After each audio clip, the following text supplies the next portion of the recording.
겨울에 다들 적응되셨나요? 논에 심는 모두요. 얼마 동안은 몸살을 앓는다고 해요. 적응하느냐고 말이죠. 그 조그만 식물도 몸살에서 이겨내고 아주 예쁘고 또 사람에게 없어서는 안 되는 양식을 주기도 하잖아요. 그 따끔한 식물도 말이죠.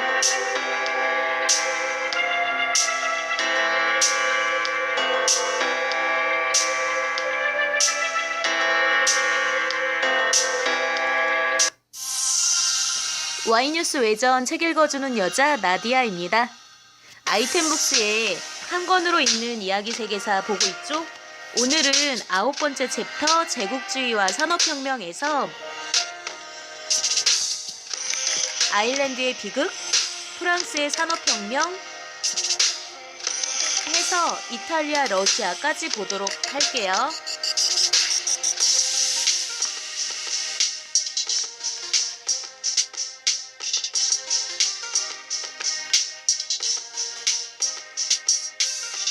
아일랜드의 비극.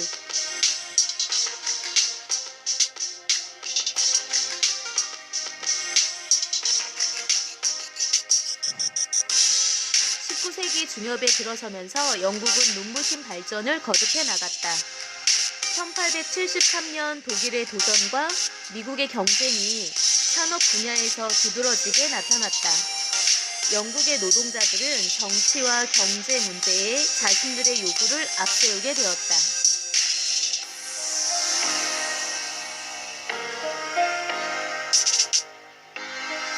영국은 아일랜드의 비극을 맞이하게 되었다. 아일랜드 사회에 어지럽고 시끄러운 사태가 벌어지면서 빅토리아 여왕의 정치도 빛을 잃게 되었다. 아일랜드는 비록 조그만 섬나라였지만 영국의 정치적인 영향을 벗어나려고 몸부림치고 있었다. 그들은 영국과 싸워 독립을 얻으려고 노력한 나라였다. 1846년에서 47년 사이 유럽 일대에 큰 재난이 닥쳤다. 농부들은 흙가루만 바람에 날리는 들판에 나가 땅을 치며 울부짖었다. 각 나라의 마을 사람들은 굶주림으로 허덕였다. 당시 온 유럽에는 감자 뿌리 마름 병이라는 무서운 농작물 재난이 들이닥쳐 유럽인들의 식량인 감자가 뿌리도 뻗기 전에 말라 죽어 엄청난 흉년이 들었다. 아일랜드만 하더라도 그때 굶어 죽은 사람이 100만 명에 달했다. 이러한 어려운 현실에서도 아일랜드인들은 영국과 싸웠다. 영국인들은 아일랜드인들을 억누르기 위해 잔인하게 총칼을 사용했다. 아일랜드 사람들의 굶주림에 의한 떼죽음이 영국인들에게는 큰 관심의 대상이 되지 못했다. 아일랜드 수많은 사람들은 굶주림을 피해 영국의 식민지 또는 미국으로 이민을 떠났다. 아일랜드에는 영국에 대항하기 위해 비밀 조직이 만들어졌다. 영국인과 싸우려는 아일랜드의 분노는 곧 독립을 위한 투쟁으로 이어져 폭력을 서슴지 않았다. 이 비밀 조직은 페니안이라고 불렸는데 영국인에 비해 많은 차별을 받고 사회에서 성공할 기회도 갖지 못했던 아일랜드의 젊은이들에게 페니안은 자랑거리이기도 했다. 이들 비밀 조직은 영국과 싸워 독립을 얻기 위해 자금이 필요했다. 그들은 미국에 살고 있는 아일랜드인들이 거두어진 자금으로 조직을 꾸려나갔다. 아일랜드인들의 독립정신은 끈질기게 이어졌고 이 때문에 영국 사회는 하루도 조용할 날이 없었다. 아일랜드의 자치 문제를 둘러싸고 1911년 의회에서 소동이 벌어졌다. 영국 의회에서 아일랜드의 자치법 통과를 연기시켜 아일랜드의 총격전 사태가 벌어지게 된 것이다. 북아일랜드의 신교도와 남아일랜드의 가톨릭교도 사이에 총격전이 벌어졌고 정부의 군대가 이를 막기 위해 군중에게 총을 쏘아 사태는 날로 험악하게 되었다. 이러한 아일랜드의 소용돌이는 1914년 제1차 세계대전이 터지기 직전까지 계속됐다.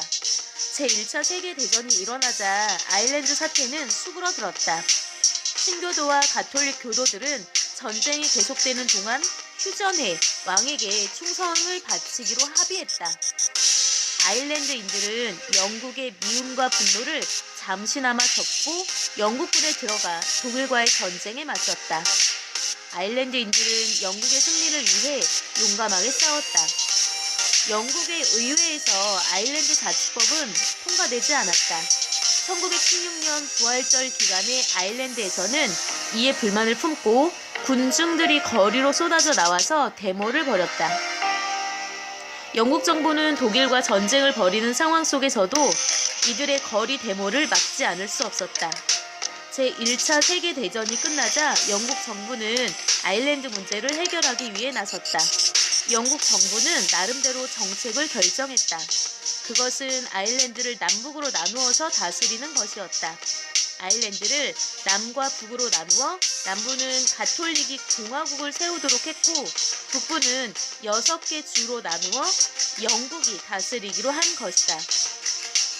영국 정부의 결정에 신교도들이나 가톨릭 교도 모두가 반가워하지 않았다.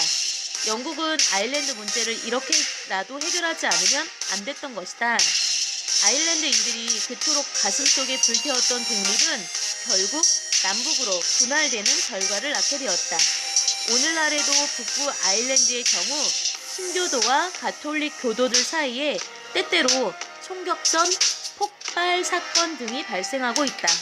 이처럼 아일랜드에서의 싸움은 정치적으로 계속 골치 아픈 문제가 되고 있다.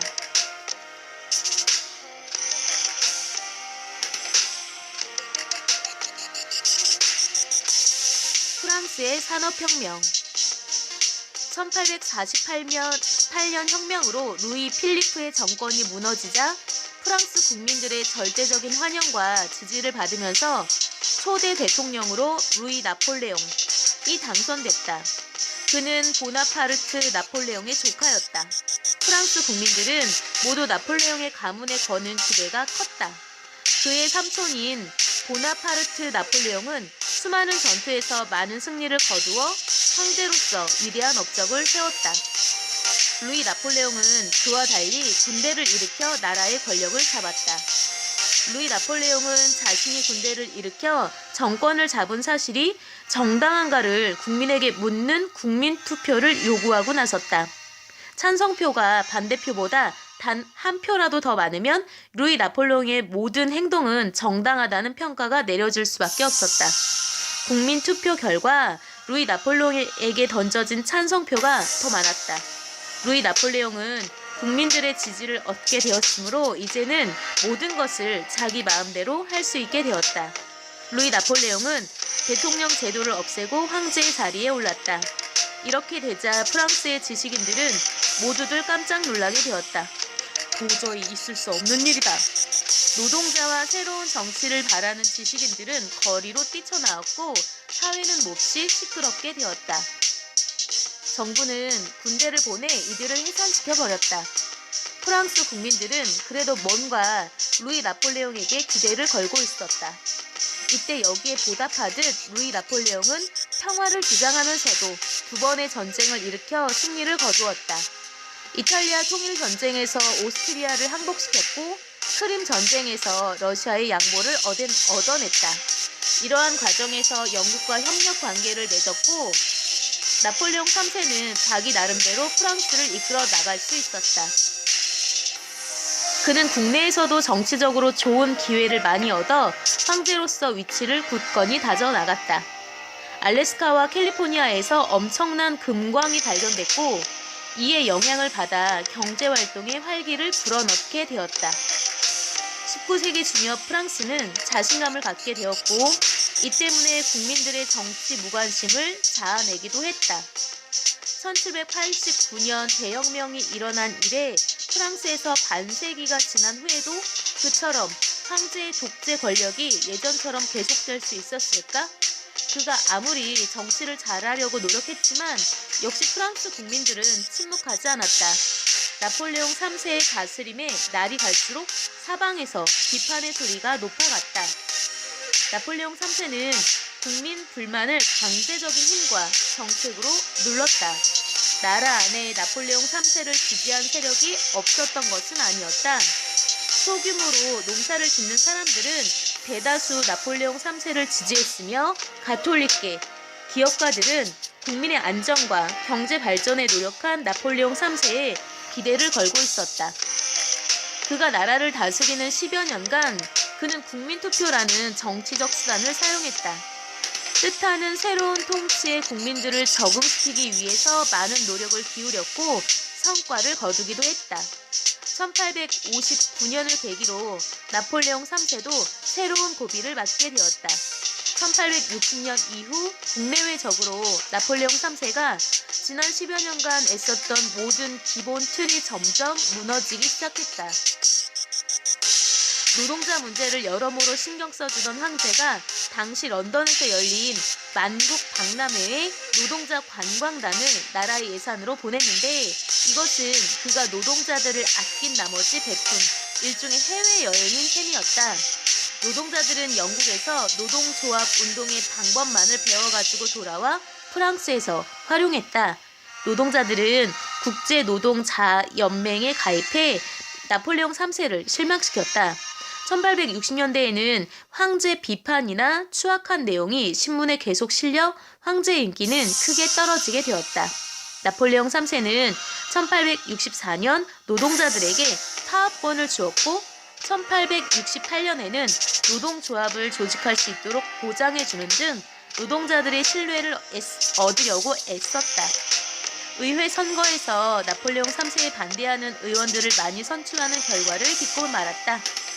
국내 정치의 소용돌이 속에서 프러시아와의 전쟁이 벌어졌고 이 전쟁에서 나폴레옹 3세는 패배했다. 나폴레옹 3세의 위신은 완전히 땅에 떨어진 셈이 되었다.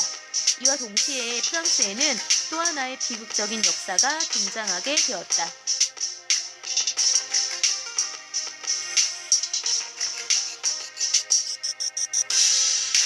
파리의 코민 1861년 3월 28일 파리의 시청 광장에는 수많은 사람들이 모여들기 시작했다. 오늘은 우리에게 가장 영광된 날입니다. 자, 우리 모두 갑시다. 사람들은 시청 광장으로 계속 모여들었다. 광장에 모인 군중들은 약 2만 명에 이르렀다. 잠시 후 한 사람이 군중들 앞에 모습을 나타내자 그 사이에서 우레와 같은 박수가 터져 나왔다. 여러분! 파리 시민의 이름으로 코민을 선언합니다. 그가 두 손을 드높이 흔들면서 목청껏 소리치자 군중들 틈에서 박수가 터져 나왔다. 코민 만세! 군중들의 함성이 하늘을 찔렀다. 파리 코민을 선언한 사람은 의원으로 뽑힌 랑비에였다. 파리 코민이란 무엇을 말하는 것일까? 중세기 말 프랑스에서 봉건 영주들로부터 자유롭게 벗어난 도시 노동자, 근로자들의 자치단체를 뜻한다.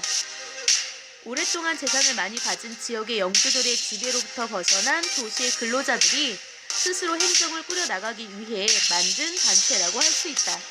나폴레옹 3세는 프로이센과의 전쟁에서 패배하고 말았으며 파리의 임시정부는 1871년 1월 프로이센에 공식적으로 항복함으로써 다시 무너지고 말았다. 이어서 새로이 국민의회가 만들어지면서 프로이센과 휴전협정을 맺었다. 프로이센은 그 대신 프랑스에 많은 것을 요구했다. 프랑스에 속한 알자스와 로렌을 넘겨주고 또 전쟁의 피해 보상금으로 50억 프랑을 내라는 것이었다. 그건 말도 안 된다. 그런 요구는 절대 들어줄 수 없다. 프로이센의 요구는 파리의 시민들에게 커다란 분노를 안겨주었다. 흥분한 파리 시민들은 프랑스 국민의회가 프로이센과 맺은 평화조약을 무효라고 선언하고 나섰고 파리 코민을 선포하게 되었다. 파리 시민들의 코민 선언은 프로이센에 대항하는 프랑스 국민들의 애국심에서 비롯된 것이다. 파리 코민은 새로운 형태의 자치단체를 만드는 길을 열게 되었다. 지배계층을 비판하고 그들과는 멀어지는 노동자, 시민들의 운동 성격을 띠게 되었다.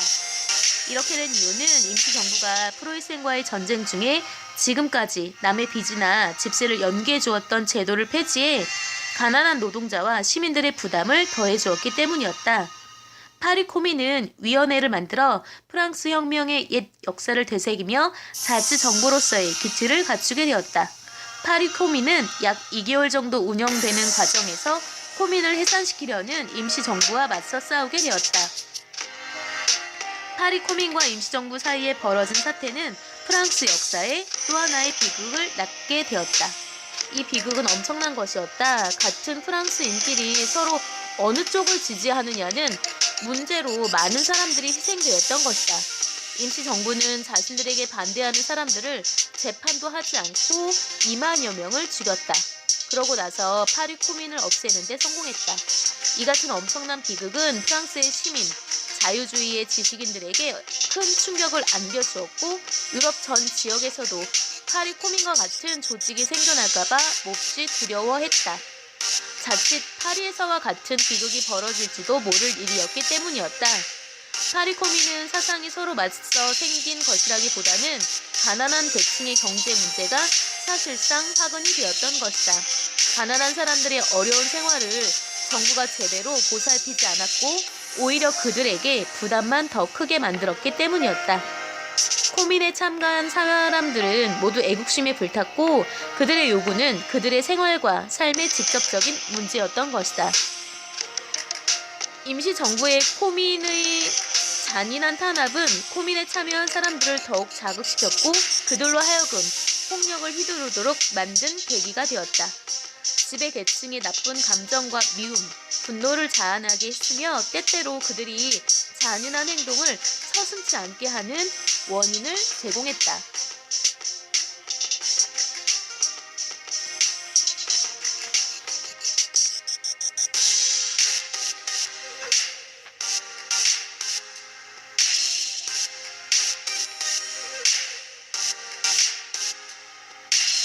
제3공화정 1870에서 1940년 파리 코민으로 나라가 몹시 어지럽게 되고 정치적으로도 위험한 사태를 겪은 프랑스는 나라의 안정을 찾기 위해 여러 가지 노력을 거듭했다. 프랑스 국민들은 파리 코민을 겪은 여러 가지 참극을 생각하면서 공화정에 걱정되는 점이 없지 않았다. 민주적인 정부를 세우기 위해서는 상당한 혼란을 겪지 않으면 안 되었기 때문이었다. 국왕이 나라를 다스리게 되면 그 나름대로 문제가 없는 것은 아니지만 정치적으로 안정될 수 있다는 희망을 가졌다. 이러한 분위기 속에서 한 뛰어난 정치가가 나타났다. 그는 부유층 출신의 티에르였다. 그는 혼란스러운 사회를 안정시키고 발전시킬 수 있는 사람은 오직 자신뿐이라고 강조했다. 아직 국가 형태를 결정하지 못한 상태에서 임시정부의 최고 책임자의 자리에 올랐다. 왕당파들은 이에 분노해 왕정에 필요한 법과 제도를 마련했다. 마땅한 왕을 찾기는 쉬운 일은 아니었다. 국민들은 1879년까지만 해도 공화정보다 왕이 다스리는 것을 좋아했으나 왕 노릇을 할 만한 사람을 찾지 못했다. 결국 국민들은 공화정을 받아들이기로 했다. 제3공화정은 임시정부의 기간까지를 포함하면 프랑스 역사상 가장 오랫동안 꾸려나간 셈이다. 제3공화정은 1879년 이미 법적으로나 제도적으로 어느 정도 기틀을 다지게 되었으나 나라를 이끌어갈 힘이 있는 정당이 없어 크고 작은 여러 개의 정당으로 나뉘어 끊임없는 혼란이 계속되었다. 국가의 지도자인 수상이 자주 바뀌게 되었으며 국회가 해산되고 선거가 되풀이되는 등 정치적인 불안이 계속되었다. 이런 가운데 제3공화정은 가까스로 명맥을 이어가고 있었다. 파나마 운하 건설을 둘러싸고 국가의 지도층들이 부정을 저지르고 그들끼리 싸움을 계속하는 바람에 나라는 안정을 잃게 되었다. 드레피스 사건도 나라를 몹시 시끄럽게 만든 일 가운데 하나로 꼽힌다. 유대계 장교인 드레피스가 국가의 중요한 비밀을 적국인 프로이센에 넘겨주었다는 죄로 재판을 받게 되자 지식인들은 분노했다. 죄 없는 사람을 유대인이라는 이유로 종신징역형을 살게 한데 프랑스 지식인들이 반대하고 나선 것이다. 그 대표적인 지식인들은 에밀 졸라, 아나톨 프랑스, 클레망소 등으로 이들은 프랑스의 대표적인 인물들이었다. 그들은 대학생들과 힘을 합쳐 뒤레피스를 구하는 일에 앞장섰다. 이들은 12년간에 걸친 끈질긴 노력 끝에 마침내 뒤레피스를 감옥에서 석방하는 데 성공했다. 이러한 과정에서 프랑스에서는 유대인들을 미워하고 탄압하는 반유대인들과 그렇지 않은 자유주의자들 사이에 극심한 대립이 생겼다. 이 무렵 공화주의자들은 가톨릭에 대해 날카로운 공격을 계속했다. 그 결과 국가로부터 특별한 혜택을 누려온 교회 계통의 학교와 교회에 관한 법률, 교회에 심하는 재산 등은 없어지거나 국가에서 거두어들였다. 과거와는 달리 국가와 교회가 완전히 따로 분리되었고 프랑스 사회는 교회를 대중화시켰다. 전통적으로 오랫동안 가톨릭을 믿는 농촌 중심의 사회에서는 이 같은 교회의 대중화 움직임에 크게 반대했다.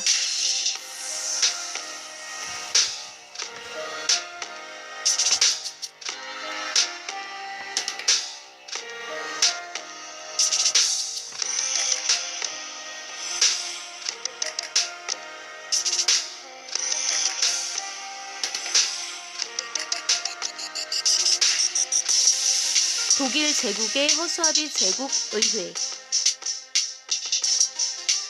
독일 제국을 강력한 지도력으로 세운 비스마르크의 보수주의자들이나 자유주의자들 역시 모두가 존경했다. 비스마르크 제국으로 불리는 1871년 독일 제국의 헌법은 자유주의적 성격을 가지지 못했다. 제국별로 의회가 구성됐지만 별다른 권한을 가지지 못했다. 나라의 살림을 꾸려가기 위한 예산을 침해할 수 있는 권한 이외에 어떠한 권한도 가지지 못했고 제국의회가 행정부의 각 장관들을 해임시킬 수 있는 권한도 없었다. 제국의회의 의원은 영국의 경우와 비교한다면 매우 민주적인 방법으로 뽑았는데 어른 남자로서 보통, 평등, 비밀선거에 의해 의원을 뽑았다. 국민들의 의견과 뜻을 대표할 수 있도록 국회의원을 뽑았지만 정부가 의회에 대해 아무런 책임을 지지 않았기 때문에 제국의회는 사실상 이름뿐인 의회였다. 지식인들이나 정치가들은 이 같은 제국 헌법에 불만이 많을 수밖에 없었다. 천혈재상 비스마르크는 독일이 낳은 위대한 영웅으로 국민 마음속에 살아있었던 것이다. 국민 일부는 비스마르크를 비판하기도 했으나 이들 역시도 1870년대 비스마르크 업적에 비판할 용기는 갖지 못했다. 독일 제국의 특성 하나는 공무원 제도와 군대 조직이었다. 공무원들은 성실과 정직한 자세를 가진 훌륭한 직업인들이었으나 관리들이 전통적인 습관을 버리지 못하고 국민을 얕잡아보는 흠이 있었다. 하루가 다르게 변화하는 산업사회에서 이 같은 공무원의 자세는 민주주의를 받아들이는 데 있어서 문제가 많았다. 이 때문에 사회개혁과 정부개혁 사이에는 큰 차이가 생겼고 국민 위에 군림하려는 권위주의 자세도 바뀌지 않았다. 군대의 경우는 관리들보다 더 비민주적인 데가 많았다. 군대는 의회로부터 간섭을 받지 않았고 재상 비스마르크가 나라를 다스리는 가운데에서도 자유로운 독립집단을 구성하고 있었다. 군인은 윗사람이 명령하면 어떤 경우에도 무조건 복종해야 한다는 비민주적 군대 정신에 철저했다. 1866년 오스트리아와의 전쟁, 1870년 프랑스와의 전쟁 등 두 싸움에서 독일이 모두 승리했기 때문에 독일 제국에서 군대 위치는 대단했다.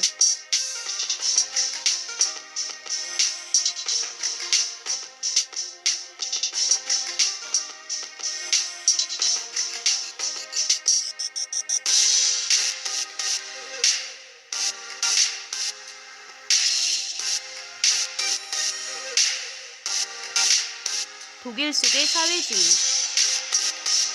독일 제국의 인구 가운데 약 40%가 가톨릭을 믿는 신도들이었으나 이들은 프로이센이 나라를 다스리는 독일 제국에서 푸대접을 받았다. 가톨릭 교도들은 제국의 황제에 충성을 맹세하는 것 못지않게 로마 교황에게도 충성을 바쳤다. 가톨릭 교도들은 독일 제국에 끊임없이 불만을 가지고 있었다. 비스마르크는 가톨릭 교도들의 이러한 태도가 몹시 못마땅했고 그들을 마치 독일 제국을 해치려고 하는 존재들처럼 여기게 되었다. 비스마르크는 1873년 가톨릭을 억압하는 정책을 쓰기 시작했다. 이를 위해 만든 것이 1873년 5월 법이었다. 이 법은 교회가 국가의 지배를 받도록 했으며 그 법에 의하면 예수회는 차별을 받는다는 항목이 들어있었다. 교회는 국가로부터 감독을 받으며 모든 성직자는 국가가 감독하는 교육기관에서 교육을 받은 뒤 성직자로서 활동을 할 수 있게 했다. 국가에서 가톨릭 교도들의 결혼 문제도 간섭할 수 있도록 하는 등 비스마르크는 가톨릭을 탄압할 수 있는 법적 근거를 마련했다. 가톨릭 교도들을 독일 제국의 적으로 규정해 버린 것이다. 이 법이 실시되면서 가톨릭 교도들은 길을 펴지 못했고 법을 위반하면 엄한 처벌을 받았다. 비스마르크의 가톨릭 탄압에 대항하기 위해 가톨릭 교도들은 중앙당이란 조직을 만들어 비스마르크의 정책에 맞서 싸웠다. 탄압이 심해질수록 가톨릭 교도들의 신앙심은 더욱 강해지고 뜨거워졌다. 가톨릭뿐만 아니라 개신교 신도들도 가톨릭 교도들과 뭉치게 되었다. 비스마르크는 1878년 교황 레오 13세가 즉위하는 것을 기회로 삼아 가톨릭 탄압 정책을 없애버렸다. 비스마르크는 가톨릭 교도들과 화합한다는 방식으로 입장을 바꾼 것이다. 1870년대 말기 비스마르크는 또 다른 적과 싸우기로 결심했다. 비스마르크가 몹시 두려워했던 적은 라살이라는 지도자였다. 라살은 노동자들에게 존경받는 인물로 그의 영향력은 노동운동, 조합운동은 물론 비스마르크에게까지 미치고 있었다. 라살이 만든 독일 노동자 연맹이라는 조직은 노동자들에게 큰 영향력을 받게 되었다. 그 후 라살을 지도자로 하여 역사상 처음으로 사회주의 정치 단체가 만들어졌다. 1878년 비렐름 1세를 누군가가 몰래 살해하려 한 사건이 2번씩이나 계속 발생하자 비스마르크는 이 사건에 사회주의자들이 관련되어 있는 것으로 꾸며 그들을 탄압하기 시작했다. 비스마르크는 사회주의자들이 국가를 무너뜨리려 한다고 판단한 나머지 그들을 탄압하기 위한 법을 만들었다. 사회주의에 반대하는 사람들은 비스마르크의 정책을 지지했다. 비스마르크의 강력한 탄압에도 노동자들의 편에 있던 사회주의 정당은 더 단단하게 뭉치게 되었다. 선거에서 사회주의 정당 출신의 국회의원을 더 많이 뽑는 결과를 낳았다. 비스마르크는 이처럼 산업사회로의 변화로 노동자 문제가 점점 더 어려워지고 있음을 깨닫고 사회주의 노동자들을 위해 2가지 새로운 정책을 펼쳤다. 첫 번째는 노동자들이 사회주의 사상에 물들지 않도록 하기 위해 사회주의사 법을 만들었다. 비스마르크는 사회주의 정당 활동을 금지하고 투쟁에 앞장서는 노동자들을 감옥에 가두거나 해외로 쫓아내는 등 강력한 정책을 펼쳤다. 이와 같은 정책은 오히려 노동자들의 분노만을 샀다. 비스마르크는 노동자들을 위한 여러 가지 법적인 혜택을 마련하기도 했는데 예를 들어 일자리를 구해주고 노년의 생활보장, 질병으로부터의 보호 등 갖가지 혜택을 주는 제도를 마련했다. 비스마르크는 가톨릭과 사회주의자를 독일 제국의 2가지 적으로 간주하고 이들을 억누르기 위해 문화투쟁, 사회주의자법, 사회보장 정책을 펼쳤다. 그는 전통적인 옛 제도를 그대로 이어받으려고 했다. 독일 제국을 다스리고 있던 프로이센이 독일을 주도하는 국가라고 굳게 믿고 있었다는 데에서도 그 이유를 찾아볼 수 있다.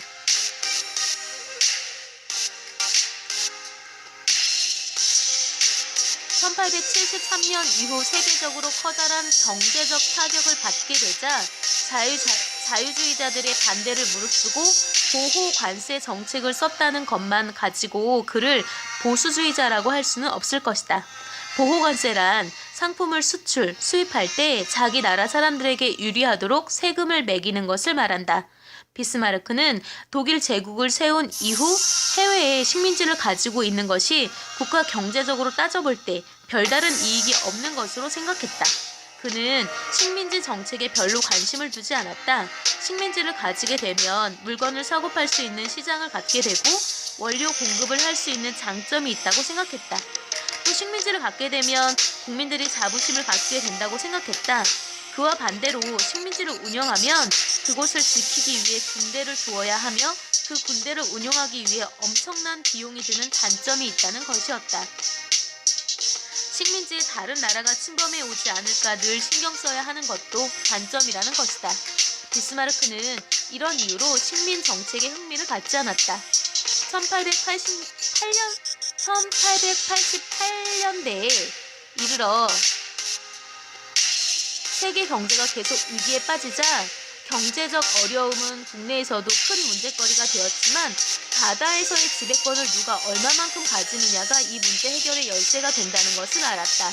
비스마르크는 국내 경제적 사정이 날로 나빠지자 식민지를 활용해 국내 경제 문제를 풀어나가야 된다고 생각하게 되었다. 뒤늦게 식민지를 활용할 가치와 중요성을 깨닫게 된 것이었다.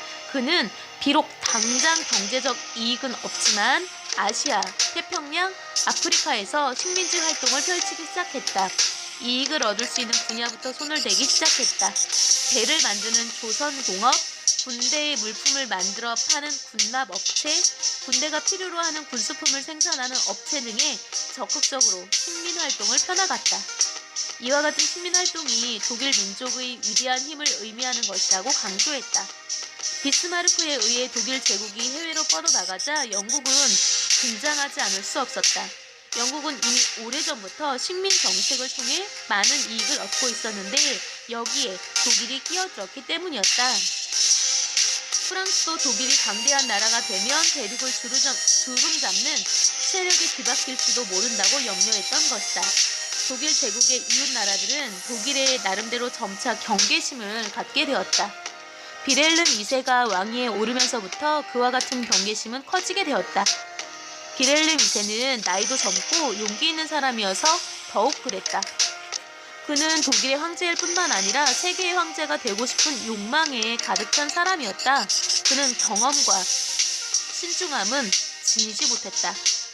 비렐름 2세는 비스마르크가 자신의 뜻에 맞지 않는다고 불평했다.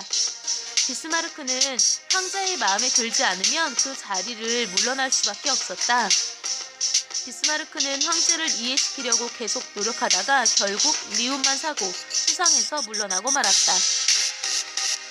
황제 비렐름 2세는 비스마르크의 후임에 자신의 말을 잘 듣는 카프리비를 임명했다. 독일의 지도자가 바뀌게 되자 영국과 프랑스는 그들대로 겁을 먹고 경계하게 되었다. 영국과 프랑스는 손을 잡고 독일을 경계하지 않으면 안 되었다.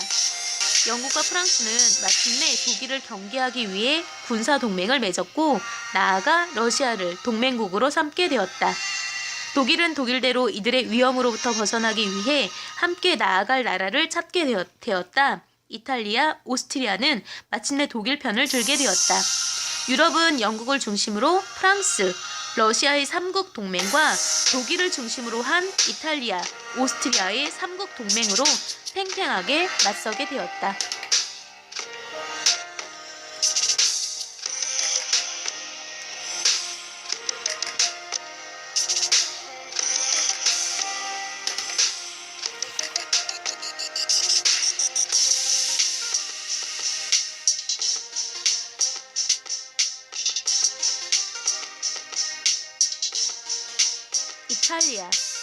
이탈리아가 통일하게 되자 이탈리아의 민족주의자들은 저마다 큰 기대에 부풀어 있었다. 기대가 너무 컸기 때문인지 실망 또한 컸다. 오랫동안 가난과 굶주림, 독재에 시달려 온 이탈리아 국민들은 대부분 글자를 모르는 문맹자들이었다. 가난에 찌들어 왔기 때문에 경제와 정치 발전을 손쉽게 이룩하기는 어려웠다. 종교 문제도 이탈리아를 발전시키는 데 있어 커다란 장애가 되었다. 국민 대부분이 카톨릭을 믿는 이탈리아에서 자유주의자들은 교황이 가지고 있는 땅을 모두 거두어들여 이탈리아 발전 계기로 삼아야 한다고 강조했다. 교황 피우스 9세는 그들의 주장을 단호하게 거절했다. 교황은 신도들에게 신앙심을 길러 그 힘으로 국가와 종교 두 가지를 동시에 꾸려나갈 것을 주장했다. 민족 국가로 발전하는 데 필요한 자유주의 시민 정치는 전통적인 종교 의식에 의하여 장애를 받게 되었다. 각 지방의 전통적인 정신과 풍습, 역사도 민족 국가로 발전하는 데 그 속도를 더디게 했다. 통일한 지 10년이 지난 뒤에 선거법을 고쳐 나라의 정치에 참여할 수 있는 참정권을 크게 늘렸다. 부유층의 자유주의자들은 글자를 모르는 국민을 제외하고는 모든 사람들에게 참정권이 주어졌다고 생각했다. 거기에도 문제는 있었다. 국민들은 그 당시 정치란 자기의 일이 아닌 것처럼 생각했기 때문이었다. 이러한 문제점은 국민들뿐 아니라 나라를 다스리는 지도층에게도 마찬가지였다. 국민들은 정치에 관심도 가지지 않았지만 시간이 흐를수록 정치계의 불신은 쌓여갔다. 지식층의 사람들은 이러한 정치적 현실에 분노했다. 그들은 자신들의 울분을 이기지 못한 채 폭력을 사용하면서 정부와 맞섰고 노동자들도 정치 현실을 비웃으며 폭력을 일삼았다. 타협과 양보, 점진적인 개혁은 협잡과 기만을 의미하게 되었고 민주적 온건주의자들은 설 자리를 잃게 되었다. 정부는 국내의 경제, 사회 분야의 어지러운 사태를 해결하기 위해 노력했는데 그 구체적인 방법으로 나라 밖으로 눈을 돌리게 되었다. 해외에 식민 정책 활동을 벌이게 된 것이다. 이탈리아가 아프리카와 지중해 지역으로 군대를 내보낸 것은 국내의 사회, 경제 문제를 해결하기 위해서였다.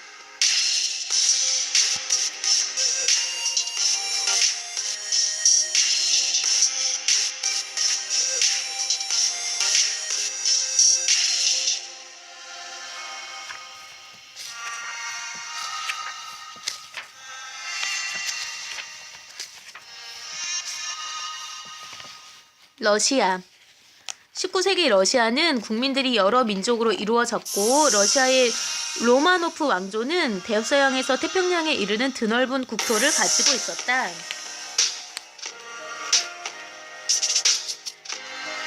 이렇게 거대한 국토와 여러 민족으로 이루어진 국민들을 다스리기 위해 군주 제도가 몹시 발달돼 있었다. 러시아의 이와 같은 정치 제도 아래에서는 자유주의 사상 또는 중산층의 시민 계급이 발전해 나갈 가능성은 기대할 수 없었다. 러시아 귀족들은 왕의 눈치만 살피고 살아왔기 때문에 러시아 왕들은 귀족 계급을 억누르기 위해 일부러 시민 계급을 키울 필요가 없었던 것이다. 자유로운 사상, 자유로운 경제활동, 자유로운 경쟁 등 시민사회에서 보장받아야 할 일들이 러시아에서는 찾아볼 수가 없었다. 그 대신 옛날의 전통, 풍속, 권위, 복종 등 옛 봉건사회 뿌리들이 그대로 이어져 19세기에까지 영향을 끼쳤다. 19세기 러시아의 사회구조는 오로지 군주에게 봉사하는 것만이 중요했고 군주에게 최선을 다해 봉사하여 생활과 특권을 누리는 봉사계층, 즉 군대의 장교, 관리, 지주 귀족과 농사를 짓는 노예들로 구성됐다. 상인과 소규모의 공장을 경영하는 수공업자들은 귀족들에게 천대를 받으면서 가난하게 살았다. 귀족들은 봉사 계급의 시민들로 이루어져 있었으면서도 러시아의 대중들과는 아무런 협력을 이루지 못했다. 러시아 귀족과 일반 대중 사이에는 교육, 문화, 삶 등에 있어서 여러 면에서 차이가 많았다. 러시아의 군주는 유럽과 아시아에 맞닿은 국경선이 언제나 불안하다고 생각했다. 대주주인 귀족의 밑에서 농사를 지어주고 그 대가로 생활하고 있는 농노들도 군주에게는 두려운 존재들이었다. 농노들은 억압 속에서 살고 있었기 때문에 언제 어디서 군주에 대항해 반란을 일으킬지 모르는 형편이었다. 러시아를 이 정도로 이끌어 나갈 수 있는 것도 군주들의 힘에 의한 것으로 믿었다. 그들은 군주의 강력한 힘만이 러시아를 지키고 발전시킬 수 있는 것으로 생각했다. 프랑스의 나폴레옹을 무너뜨린 이후 러시아 귀족들은 자기 나라에 자랑스러운 생각을 하고 있었다. 문화와 경제적으로는 다른 나라에 비해 후진국이라는 것을 부끄럽게 여기고 있었다. 러시아 군주는 외국에서 들어오는 새로운 사상이나 자유주의 정신을 매우 위험스럽게 여겼다. 러시아 군주는 고유의 전통을 강조하면서 서구의 다른 나라 문화와 비교할 때 조금도 뒤떨어질 것이 없다고 자랑했다. 군주의 말은 외국을 한 번도 가보지 못한 농노들에게는 어느 정도 이해될 수 있었으나 서구를 여행한 귀족들에게는 거짓말에 불과했다. 1825년 귀족들은 이른바 데카브리스트 반란을 일으켜 헌법에 의한 서구식 국가를 세우려고 했다. 숫자가 적은 귀족들의 반란은 결코 성공할 수 없었다. 군주는 자유주의 귀족들을 탄압하게 되었다. 니콜라이 1세는 통치자 권력이 강화돼야 모든 문제가 해결될 수 있다고 생각했다. 그는 먼저 비밀 경찰 제도를 만들었다. 그는 사회를 마치 군대와 같은 조직으로 이끌어 간다면 모든 문제가 풀릴 것으로 믿었다. 이와 같은 비밀 경찰 제도는 사회를 몹시 어둡게 만들었고 국민들의 자율적인 협조를 가로막는 결과를 가져왔으며 비밀 경찰은 국민들의 행동을 몰래 감시하는 사람들이었기 때문에 사람들은 비밀 경찰이 혹시 자기의 행동을 감시하거나 뒤쫓지는 않는지 항상 공포에 떨게 되었다. 이처럼 사회가 어둡게 닫혀있던 러시아가 결정적으로 문제를 드러낸 것은 크림 전쟁에서였다. 러시아 군대는 영국 및 프랑스군과 싸움을 벌였으나 그들에게 비참하게 패하고 말았다. 영국과 프랑스 군대는 새로운 전쟁 훈련, 새로운 무기와 장비, 충분한 군수품의 공급 등으로 러시아를 무찌르는 데 성공했다. 전쟁에서 참패하는 바람에 러시아와의 영광은 모두 땅에 떨어지고 말았다.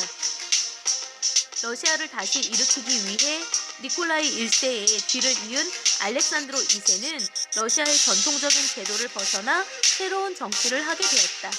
그는 통치의 목표를 서구의 나라처럼 만든다는 데 두었다.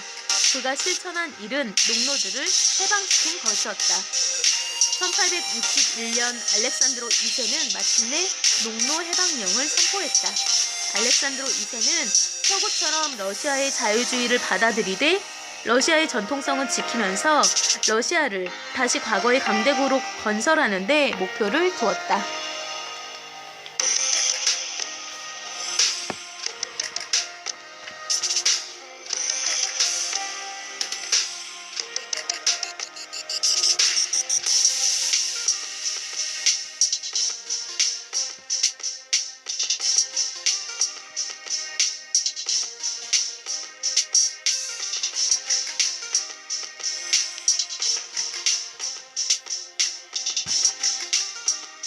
권력의 최고층, 그것을 공고히 하기 위해서 인간들은 참 이기적이었네요.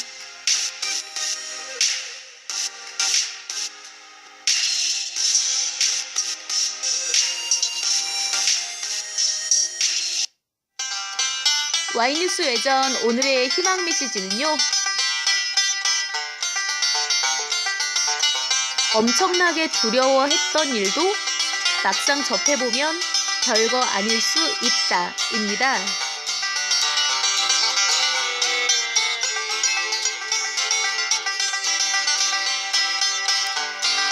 저 일은 절대 안 돼. 나는 절대 못할 거야. 라고 생각했던 일인데 막상 닥쳐보면 정말 아무것도 아닐 수도 있겠죠?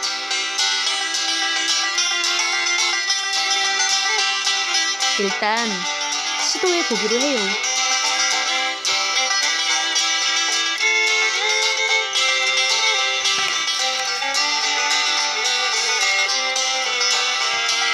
Y뉴스 외전 책 읽어주는 여자 61번째 시간은 여기까지입니다. 62번째 시간에 먼저 가서 기다리고 있을게요. 기억하세요. 여러분은 아주 특별합니다.